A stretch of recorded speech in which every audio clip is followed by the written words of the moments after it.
화 있을진저 이 사람들이여 가인의 길에 행하였으며 삭슬 위하여 발람의 어그러진 길로 몰려갔으며 고라의 패역을 쫓아 멸망을 받았도다.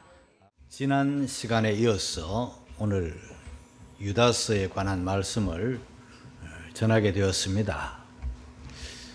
지난 시간에는 이 성경의 저자인 유다가 누구냐 하는 것과 기록한 목적이 무엇이냐 하는 것도 우리가 좀 살펴보았는데요.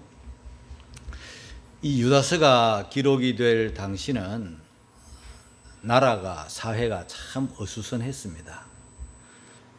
교회의 강력한 지도자들, 베드로나 바울이나 이런 큰 교회 지도자들이 AD 64년 로마의 네로 황제 핍박으로 인해서, 박해로 인해서 큰 지도자들이 순교를 당했습니다. 그러니까 지도자가, 큰 지도자들을 잃어버렸어요, 교회가. 그리고 AD 70년에 로마의 그 티토 장군으로 인하여 이스라엘이라는 나라가 함락이 되었습니다. 나라가 없어져 버렸어요. 여러분 한번 생각해 보세요. 대한민국이 역사에서 사라졌다? 이거 얼마나 황당한 일입니까? 끔찍한 일입니까? 이건 난리도 일어날 리가 없지 않겠습니까? 뭐 그런 일은 없겠지만은 그 당시 이 성경이 기록될 당시에 AD 70년에 그런 일이 있었습니다. 나라가 없어져 버렸어요. 마지막으로 버티던 사람들이 그 마사다라는 곳에서 다 자결을 하고 나라가 없어져 버렸어요. 많이 죽었고 온 세계로 뿔뿔이 흩어져 버렸습니다. 그 이전까지는 그래도 로마의 압제 아래 있긴 있었지만 나라라는 모습을 갖추고 있었거든요. 헤롯 왕이라고 하는 허수아비 왕이지만 왕도 있었고, 그래도 이스라엘이라고 하는 국호를 사용할 수 있는 땅도 있었고, 하나님 앞에 나와 예배할 수 있는 성전도 있었고, 또 뭐 형편없는 대제사장, 제사장이지만은 그래도 모양은 갖추고 있었단 말이에요. 근데 나라가 없어졌어요. 예루살렘 성전이 돌 하나 돌 위에 남지 않고 무너지고 불타버렸어요. 그러니까 교회는 굉장히 혼란스러웠고 어수선했습니다. 그런데다가 이단자들까지 교회 안에 들어와 있단 말이에요. 그러니까 이 교회 지도자들이 이제는 주의 동생 야고보, 주의 동생 유다, 이러한 분들이 교회의 책임을 맡아가지고 중요한 일을 하고 있었습니다.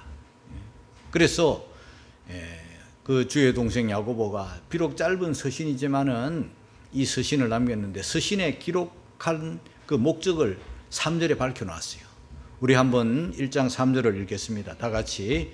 사랑하는 자들아, 같이 읽겠습니다. 시작. 사랑하는 자들아, 내가 우리의 일반으로 얻은 구원을 들어 너희에게 편지하려는 뜻이 간절하던 차에 성도에게 단번에 주신 믿음의 도를 위하여 힘써 싸우라는 편지로 너희를 구원하여야 할 필요를 느꼈노니.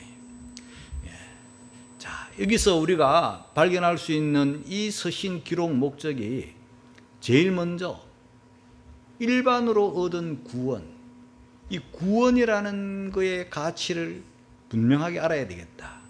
이 구원이 얼마나 귀하고 소중하다는 것을 알아야 되겠다. 그게 첫 번째 목적이었어요.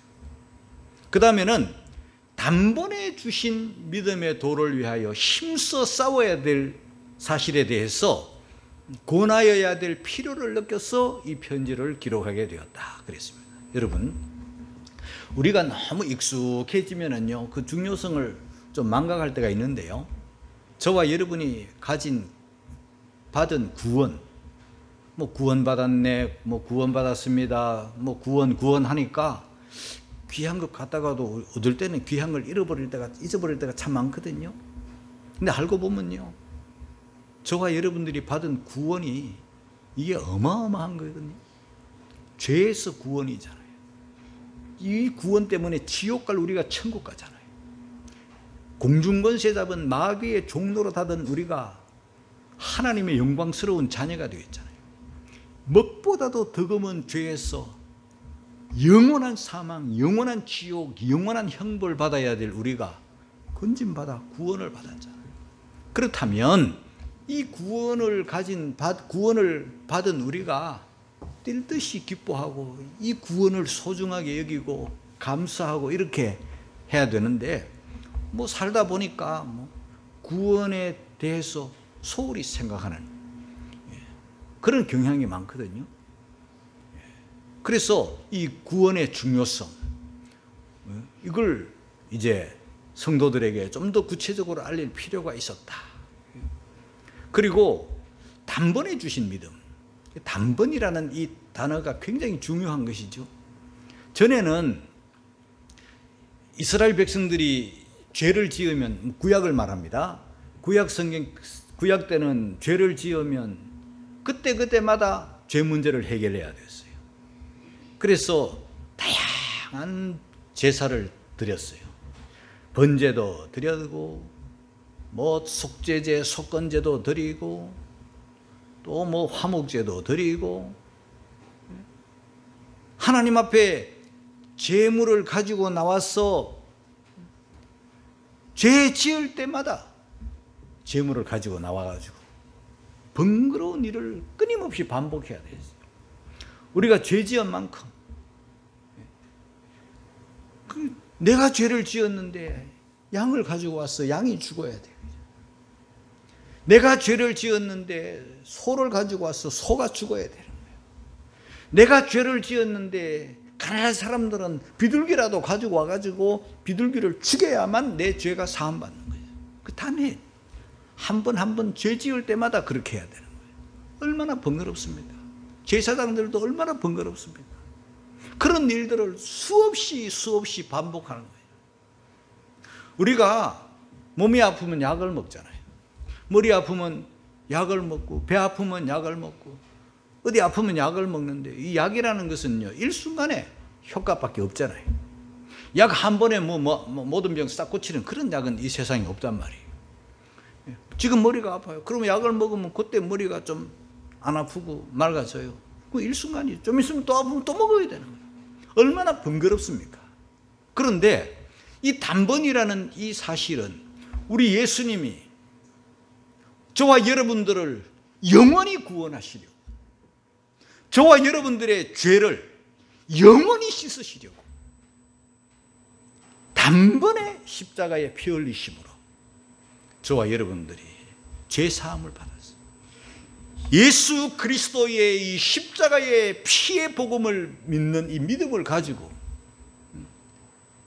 단번에 주신 이 믿음을 가지고 영원히 우리가 죄에서 해방을 받은 거예요. 얼마나 번거롭지 않아요. 이 믿음으로. 그런데 이 믿음으로 사는 이 생활을 가르쳐서 오늘 성경이 뭐라고 하느냐면은, 믿음의 도를 위하여 힘써 싸워라. 싸우면 싸울수록 좋은 싸움. 그래서 싸우면 싸울수록 우리가 성화가 되고, 싸우면 싸울수록 하늘나라에 상이 많아지니, 이 의의 싸움을 우리는 계속 해야 되는 거죠. 죄의 구렁텅이에서 더러움에 다시 빠지지 않도록 끊임없는 자기 싸움이 있어야 되는 거죠. 영적 전쟁이 있어야 되는 거예요. 그러던 차에 이단자들이 들어와 가지고 이 구원을 흐리게 만들고, 이단자들이 들어와 가지고 영적 싸움을 포기하게 만들고, 이단자들이 들어와서 이 단번에 이루어 주신 이 믿음을 등한히 여기도록 그렇게 하니, 이 1장 4절에 가만히 들어온 사람 몇이 이들의 정체를 가만히 보면은 우리 주 예수 그리스도를 부인하는 자니라, 그런 결과가 오는 거예요. 이 당시의 이단자들은요, 영지주의예요. 이 영지주의는 말 그대로 지식, 영적 지식, 그러니까 얼마나 대단한 겁니까? 그래서 영지주의를 받아들여야만이 영적으로 지식이 있는 것처럼 가르치는 게 영지주의예요. 그런데 내용을 들어가 보면은 이 영지주의는요, 하나님의 사람 되심을 부인하는 거예요. 그리고 인간이 죽었다가 다시 부활을 부인하는 거예요. 뭐예요? 그러면 아무것도 아니잖아요. 겉으로는 대단한 모양을 가지고 있으나 내용으로 들어가 보면 우리 기독교의 핵심이 뭡니까? 하나님이 사람이 되신 그걸 부인해버려요. 또 죽었다가 부활을 믿는 우리가 육체의 부활을 부인해버리면 이게 이단자들이다 말이죠. 그러니 이 영지주의는 그 당시에 굉장히 무서운 이단인데, 이단인 흉내를 표를 내지 않고 은근히 들어와가지고 성도들을 믿음을 송두리째 흔들어 놓으니 유다가 이 성경을 기록하지 않으면 안 된다. 그러면서 이 유다는 구약 성경에 나타난 화받을 사람, 구약 성경에 나타난 멸망의 길에 갈 사람, 이런 사람들을 세 사람을 딱 말해 주었는데 오늘 11절이 그걸 말하는 거예요. 우리 11절 다시 한번 더 읽겠습니다. 세 사람을 한번 찾아보시면서 읽겠습니다. 시작. 화 있을진저 이 사람들이여 가인의 길에 행하였으며 삭슬 위하여 발람의 어그러진 길로 몰려갔으며 고라의 폐역을 쫓아 멸망을 받았도다.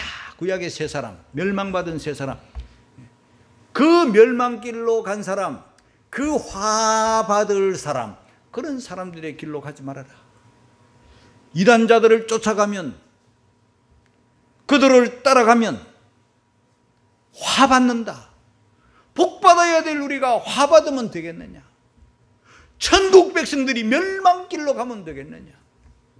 그러면서 우리에게 경각심을 주고 있는 거예요. 그래서 오늘 저는 멸망길로 간 이 세 사람에 대해서 여러분들에게 간단하게 말씀을 전하려고 합니다. 첫째, 가인의 길. 가인의 길. 여러분, 가인은요, 자기 아우를 쳐 죽인 인간이에요. 자기 아우를 쳐 죽였어요. 무엇 때문에? 예배 때문에. 하나님이 가인의 예배를 안 받았어요. 예배를 받으시는 분은 하나님이시거든요. 그런데 하나님은 가인과 그 예물을 안 받아버렸어요. 예배 갖지 않으니까 안 받은 거예요. 그런데 아벨은 하나님이 아벨과 그 예물은 받으셨어요. 그런데 그 이후에 어떤 일이 벌어졌는가? 가인의 그 죄악된 인간 본성이 확 나타나는데 창세기 4장 4절 5절 같이 읽겠습니다. 시작. 여호와께서 아벨과 그 제물은 연락하셨으나 가인과 그 제물은 연락하지 아니하신지라. 가인이 심히 분하여 안색이 변한. 여러분, 하나님이 하신 일이고 예배를 받고 안 받고는 하나님 소관이고 하나님 주권인데, 아벨의 예배를 받으시는 그 일로 인해서 가인이 안색이 변하고 속에 막 분이 가득 차가지고 미움이 확 일어나가지고 아우를 죽여요. 여러분, 아우를 죽인다. 이게 상상이 되는 말입니까? 사람이 사람을 죽인다. 이거 얼마나 무서운 겁니까? 사람이 사람을 죽여요. 그것도 아우를. 다른 사람도 죽이면 안 되죠. 사람이 사람을 그렇게 하면 안 돼요. 사람을 미워해도 안 되고, 사람을 이렇게 해코지해도 안 되고, 당연히 폭행도 안 되고, 그런데 아우를 쳐서 죽여버려요. 얼마나 무서운 거예요. 오늘날도 이 가인의 후예들이 이 땅에 가득한 거예요. 여러분, 우리가 살아가는 데 있어서 이 가인에게 있어서는 아벨을 보는 순간, 아벨이 예배를 드리고 너무 기뻐하고 너무 감사하고 예배에 승리하고 하나님의 은혜와 하나님의 사랑과 하나님의 축복을 받는 모습이 불이 나는 거예요. 그럼 자기도 그래 하면 되는데 그래 안 해요. 그리고 저 인간 보기 싫다. 저 인간 내가 죽여가지고 내 눈에서 사라져야 내가 편겠다. 이렇게 생각하는 거예요. 얼마나 무서운 겁니까? 여러분, 우리들이 흔히 가끔씩 하는 말인데요. 우리 인생의 가장 가장 주의해야 될 사람이 옆집 사람이라는 말이 있어요. 어떤 사람이 행복하게 편안하게 아무런 문제 없이 잘 살았어요. 그런데 어느 날 옆집에서 빵빵 하면서 자동차를 하나 타고 왔는데, 와, 좋은 차를 하나 뽑아왔네. 그런데 나가보니 와, 차가 너무 좋아. 근데 보니 또 외제차야. 중고차도 아니고 외제차. 그리고 가족들이 그 차를 탁 타더니 막 행복하게 가는 모습을 보는 순간 속이 막 뒤집어지기 시작하는 거예요. 잘 살았는데, 별 문제 없었는데, 그때부터 마음속에 불편함이 이루 말할 수가 없는 거예요. 자기가 아마 이렇게 비참할 수가 없는 거예요. 예? 남편 막 그냥 자고 있는 모습이 그렇게 미울 수가 없어요. 저 인간이 돈을 잘 벌어왔으면 내가 이렇게 배 안 아플 텐데, 막 이런 생각도. 갑자기 불행이 막 찾아오는 거예요. 갑자기 빈곤의식이. 이걸 가르쳐 상대적 빈곤이라고 그래요. 이게요, 얼마나 무서운 죄악된 본성입니까? 또 옆집 사람이 해외여행을 갔다 왔다네? 국내 여행도 아니고 해외여행을 갔다 왔대.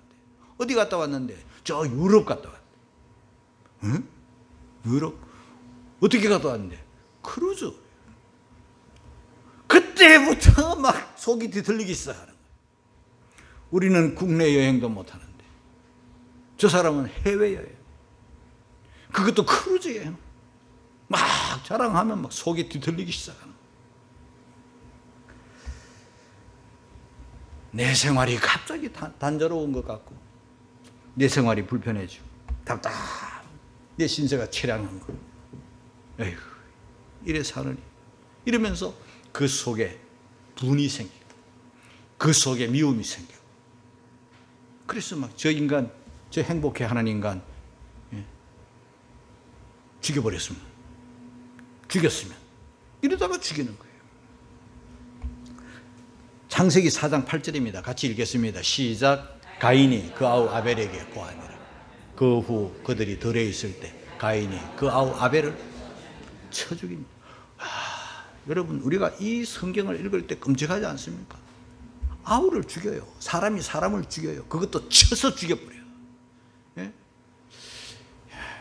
막 권투하면서 이렇게 쳐가지고 사람이 잘 안 죽어요. 예? 그럼 쥐도 두들겨 맞아요. 그런데 쳐 죽인다는 것은요, 무기를 들고 죽이는 거예요. 무기를 들고 단번에 그냥 막 머리를 때려서 죽여버리는 거예요. 얼마나 피 흘려 죽여버리는 거예요. 이 얼마나 무서운 행위입니까? 인류 역사에 이렇게 미움이 폭발해가지고 사람을 죽이는 일들이 얼마나 많습니까? 그런데 이게 한 가정에서도 가정폭력이나 이런 것들이 미움에서 막 발생하고 사고들이 미움에서 발생하지만은요, 이 악한 자들이, 이 가인의 후예들이, 이 피맛을 본 인간들이, 이 진화론 사상에 물든, 사람이 짐승의 후손이라는 걸 믿는 사람들이 진화론자들이잖아요. 예? 하나님의 형상으로 지음을 받았다는 것을 안 믿는 사람이잖아요. 하나님의 그 거룩한 창조물이라는 것을 안 믿잖아요. 인간이 얼마나 소중하다는 것을 모르는 거예요. 짐승이니까. 예? 그죠? 뭐 원숭이 새끼 죽이는 것처럼 원숭이도 그렇게 하면 안 되거든요. 그런데 쳐 죽여버리는 거예요. 인류 역사에 인간을 죽인 인간들이 얼마나 많아요. 그에게 권력이 주어지고, 그에게 무기가 주어지고, 그에게 총칼이 주어지면요, 정말 끔찍한 일들이 벌어지는 거예요. 그런데 히틀러라는 이런 가인의 후예가, 여러분, 어쩌다가 권력을 잡은 게 아니에요. 백성들의, 주민들의 투표로 당당하게 당선됐어요, 여러분. 그 주민들의 판단이 틀린 거죠. 여러분, 이 주민들의 판단이 다 옳다고 생각하면 안 돼요. 투표의 결과가 뭐 지지율의 결과가 어떠니 그걸 다 우리가 선하게 보면 안 돼요, 여러분. 히틀러가 투표로 당선된 사람이에요. 권력이 주어지고 총이 딱 주어지니까 인간을 죽이기 시작하는 거예요. 빵! 빵 쏘는데 여러분 그게 당해낼 사람이 있습니까? 칼 들고 설치고 무기 들고 설치고 이 가인이 돌 들고 아우를 죽이는데 그게 어떻게 하겠어요? 무서운 세상이 되는 거예요, 여러분. 저는 이 설교를 준비하기 위해서 폴포트에 대해서 캄보디아 킬링필드의 그 주범인 그 폴포트에 대해서 제가 영상 자료도 보고 글도 보고 했는데 정말 인간이 이렇게 끔찍할 수가 있는가? 어마어마하게 죽었어요. 그 수년간에. 수를요 헤아릴 수가 없어요. 히틀러는 갖다 대지도 못해요.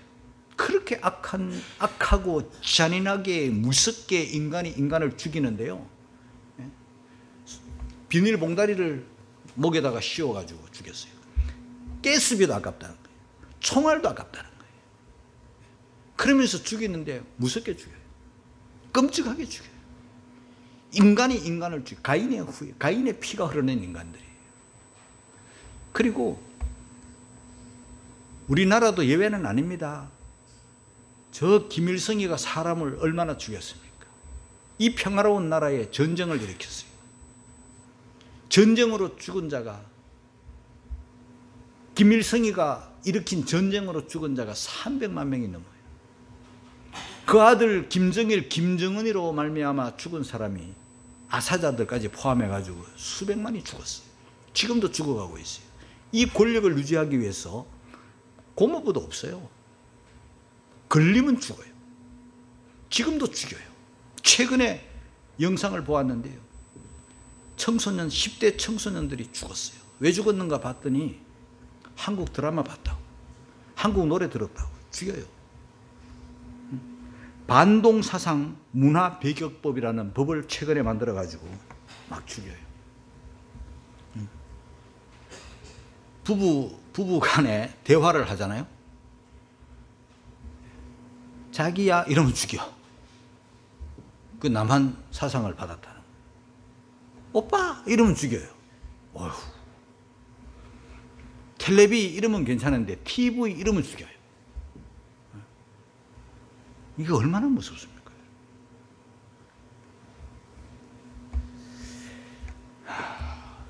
이런 끔찍한 살인자들이, 가인의 후예들이 이 땅을 덮고 있어요. 피에 굶주린 인간들이죠.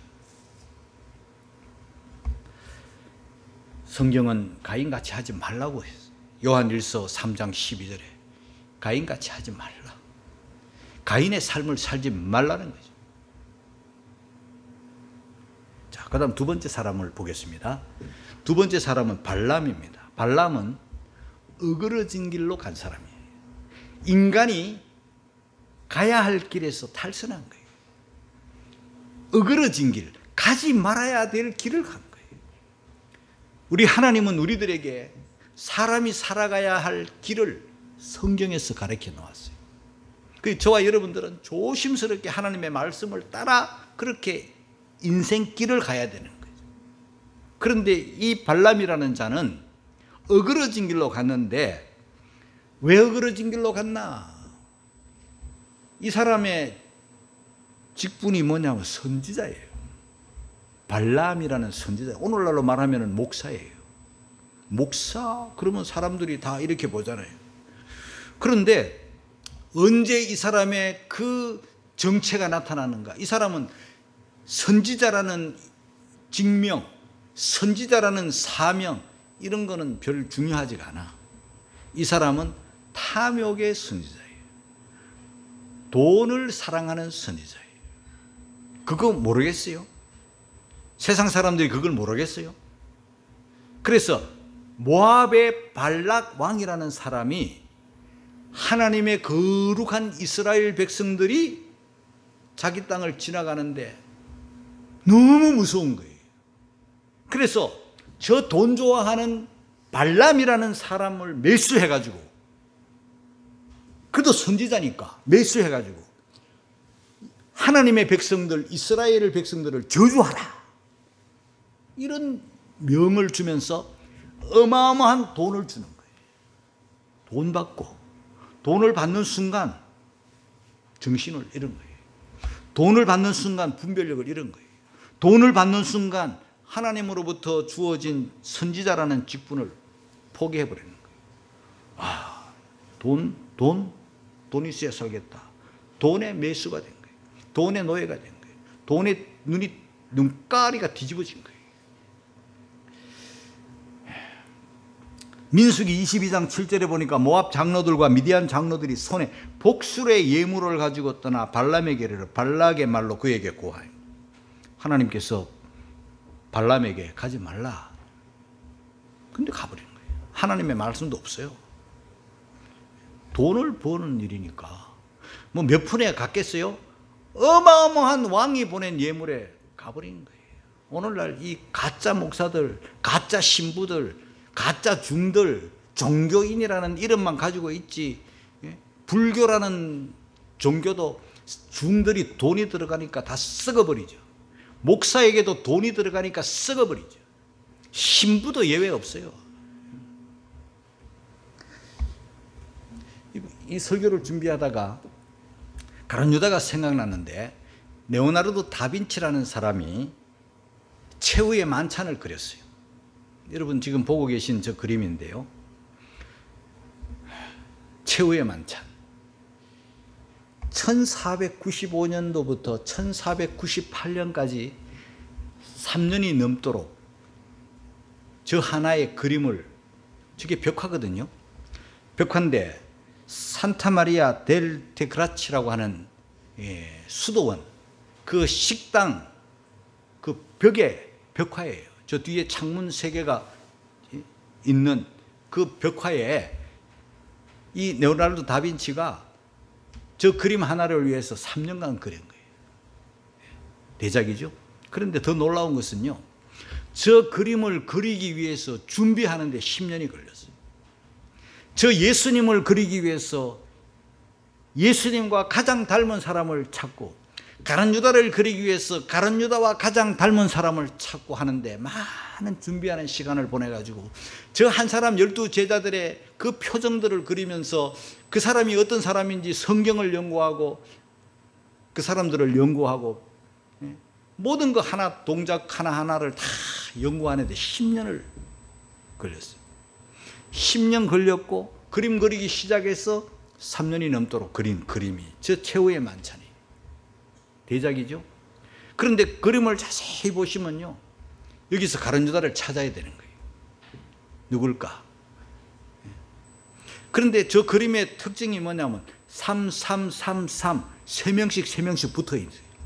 저 좌측으로 3명, 우측으로 3명 붙어 있고, 또 예수님 옆에 또 3명, 예수님 이쪽으로 오른쪽 좌측으로 3명 12사람이 딱딱딱딱 분리되어 나가 있는데, 지금 제가 다른 사람의 표정은 뭐 저는 설교에 오늘 관심이 없고, 가룟 유다, 여러분 가룟 유다를 한번 찾아보세요. 힌트 드릴게요. 식탁에 팔꿈치를 대고 있는 사람 찾았습니까? 몇 번째 사람일까요? 식탁에 팔꿈치를 대고 있어. 또 힌트 드릴까요? 얼굴이 제일 시커매. 하늘색 옷을 입었어.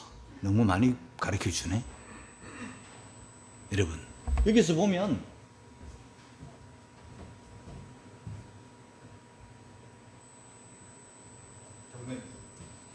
얼굴이 시커매.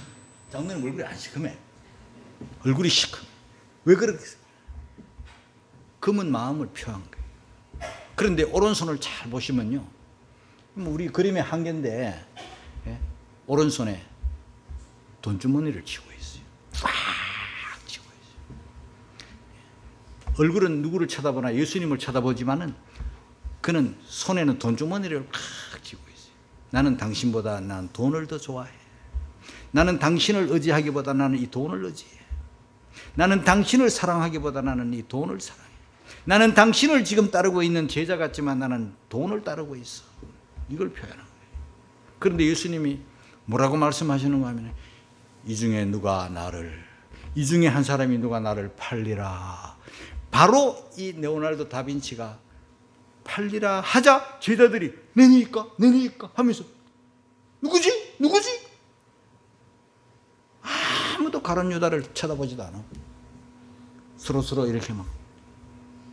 그런데 막 그럴 때 예수님이 또 뭐라고 하셨는가 하면은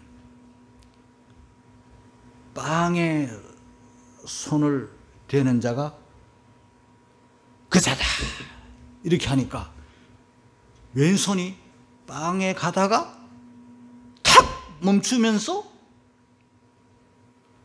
소금 그릇을 팍 엎어버리는, 깜짝 놀래가지고. 그 레오나르도 다빈치가 그 사람의 성격이나 인물이나 그 상황이나 이런 거를 잘 묘사. 그래서 걸작인 거예요. 자, 여러분, 뭘 말합니까? 돈에 신앙 팔면 안 된다는 거예요. 돈에 사명 팔면 안 된다는 거예요. 돈은 필요는 하겠지만은 주님보다 돈을, 이 발람이라는 사람이 발락한테 이름만 비슷하는데 엄청 다른 사람이죠. 발락은 모압 왕이고 발람은 하나님의 선지자인데 가짜세요. 디모데전서 6장 10절입니다. 보겠습니다. 다 같이 시작. 돈을 사랑함이 일만하게 뿌리가 돼 이것을 사모하는 자들이 미혹을 받아 믿음에서 떠나 많은 근심으로서 자기를 찔렀다.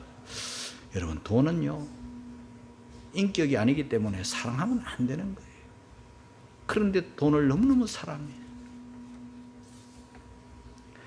그래서 하나님이 가지 말라는 길, 돈의 노예가 되어가지고 가는 거예요. 말씀도 필요 없어요.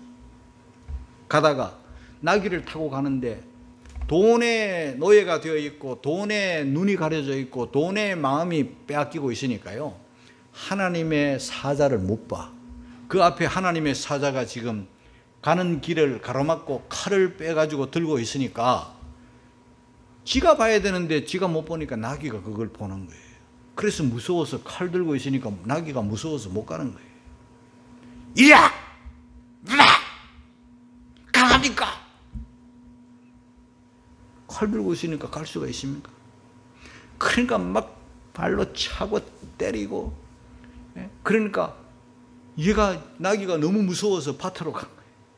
길에서 이탈한 거예요.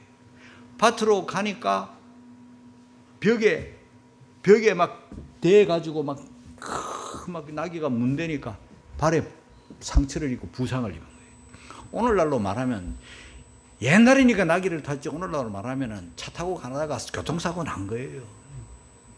앞에 뭐가 팍 나타나가지고 꽉 브레이크 밟았는데 막 차가 뒹굴어가지고 그냥 벽에 확 쳐박혔다 그 말이에요. 하나님이 못 가게 막으셔. 그런데도 곧장 가려고 하니까 이 나귀가 오도 가도 못하잖아요. 앞에는 뭐 하나님의 사자가 칼 들고 있지, 주인이라는 녀석은 돈에 미쳐가지고 자꾸 엉덩이 채찍으로 때리고 있지, 죽을 지경이야. 그래서 나귀가 입을 확 열어버려요. 하나님이 나귀의 입을 여셔요. 28절 같이 읽겠습니다. 시작. 여호와께서 나귀 입을 여시니 발람에게 이르되 내가 내게 무엇을 하였기에 나를 이같이 3번을 때리느냐. 이게 뭘 말하는 건가요? 하나님께서 나귀의 입을 열어가지고 선지자를 책망해요. 이게 무슨 말이냐면요, 너는 나귀보다 못한 인간이야. 나귀에 보는 것을 너는 왜 못 보느냐. 나귀는 그 길로 안 가는데 너는 왜 그 길로 가려느냐. 그래서 이 발람은 선지자의 사명을 망각하고 돈의 매수가 되어가지고 돈을 하나님보다 더 사명보다 더 좋아해가지고 어그러진 길로 간 사람. 그래서 베드로후서 2장 15절 16절에 보면 이런 말씀이 있습니다. 다 같이 시작. 저희가 바른 길을 떠나 미혹하여 부올의 아들 발람의 길을 쫓는도다. 그는 불의의 삭스를 사랑하다가 자기의 불법을 인하여 책망을 받되 말 못하는 나귀가 사람의 소리로 말하여 이 선지자의 미친 것을 금지하였느냐. 돈의 매수가 되고 돈의 노예가 되고 돈을 쫓아 사명의 길을 벗어버린 이런 인간들을 미친 인간이라는 거죠. 그렇게 하지 말라는 거예요. 여러분, 모든 부와 귀가 부하게도 하시고 가난하게도 하시는 분이 하나님이세요. 우리가 하나님 앞에서 정직한, 하나님 앞에서 바른 그런 걸 원해야지. 우리가 하나님 앞에 잘 보이면요, 우리 하나님 안에 다 있어요. 여러분들에게 우리 하나님 한번 주시려고 하면요, 상상도 할 수 없이 하나님이 주셔요. 그런 것을 주시기도 하시고 거두어 가시는 하나님 중심으로 우리가 살아야지, 자꾸 돈 따라가면 나귀보다 못한 인간이 되고 짐승만도 못한 인간이 되고 짐승한테 책망받는 인간이 되는 거예요. 정말 부끄러운 인간이죠. 그런 사람들이 많아요. 자, 그 다음에 세 번째는 고라의 폐역. 고라의 폐역을 쫓아 멸망을 받아. 고라는요, 폐역이라 그랬어요. 이거는요, 고라는 그럴듯한 말을 가지고 권위에 도전하는 거예요. 우리 민수기 16장에 나오는 말씀인데 3절 같이 읽겠습니다. 시작. 그들이 모였어 모세와 아론을 그스려 그들에게 이르되 너희가 분수에 지나도다. 회중이 다 각각 거룩하고 여호와께서 그들 중에 계시거늘 너희가 어찌하여 여호와의 총에 위에 스스로 높이니. 이들이 지금 이 고라, 이 제사장 집안의 귀한 신분을 가진 이 고라, 그리고 또 이스라엘 총회의 가장 맏형인 맏아들인 루벤의 집안의 사람들을 꼬드겨 가지고 같이 힘을 합해 가지고 제일 장자의 집안인데 소외당하는 사람들을 융합을 해 가지고 묶어 가지고 250명이나 되는 사람을 규합을 해 가지고 지금 모세한테 아론한테 거스려 대드는 거예요. 그러면서도 너희가 분수에 지나도다. 뭘 말? 우리는 분수대로 행하는데 너는 분수에 지나도다.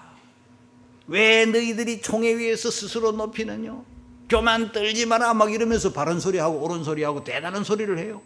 그러면 사람들이 와 맞아 이러겠죠. 예? 그런데 하나님은요, 아니에요. 하나님은 민수기 16장 10절 11절에 보니까 끝에 보니까 무리가 다 너와 너의 무리가 다 모여서 여호와를 거스리는도다. 모세와 아론을 거스리는데 하나님은 뭐라고 하시는가 하면은 너희들이 지금 나를 거스린다. 그렇게 말씀하시는 거예요. 내가 세운 종이고 그들은 내 뜻대로 지금 너희들을 인도하는 종이다. 그래도 고치지 않으니까, 그래도 계속 주장하니까 하나님은요, 발람에게도 회개의 기회를 주시는데 가인에게도 회개의 기회를 주시죠. 가인도 가인아 네 아우 아벨이 어디 있느냐 죽이고 난 다음에 하나님이 그렇게 물으시죠. 몰라서 묻는 게 아니에요. 회개의 기회를 주시는 거예요. 발람에게도 회개의 기회를 주시는 거예요. 그런데 인간들은요, 악을 행할 때 절대 회개 안 한다는 게 특징이에요. 고라 회개 안 해요.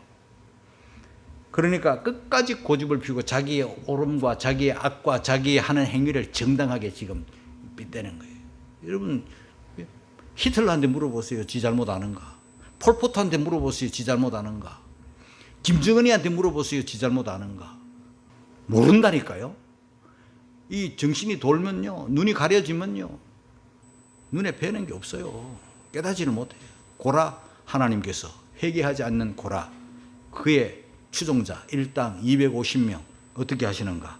민수기 16장 31절 33절까지 같이 읽겠습니다. 시작. 이 모든 말을 마치는 동시에 그들의 밑에 땅이 갈라지네. 땅이 그 입을 열어 그들과 그 가족과 고라에게 속한 모든 사람과 그 물건을 삼키매 그들과 그 모든 소속이 산채로 온부에 빠지며 땅이 그 위에 합하니 그들이 총회 중에 망하니라. 인류 역사에 나귀한테 책망받은 인간 발람이죠. 인류 역사에 땅이 꺼져서 산채로 파묻혀버린 인간 고라와 그의 일당들이죠. 하나님의 심판이에요. 자, 우리는 어떻게 살아야 되나?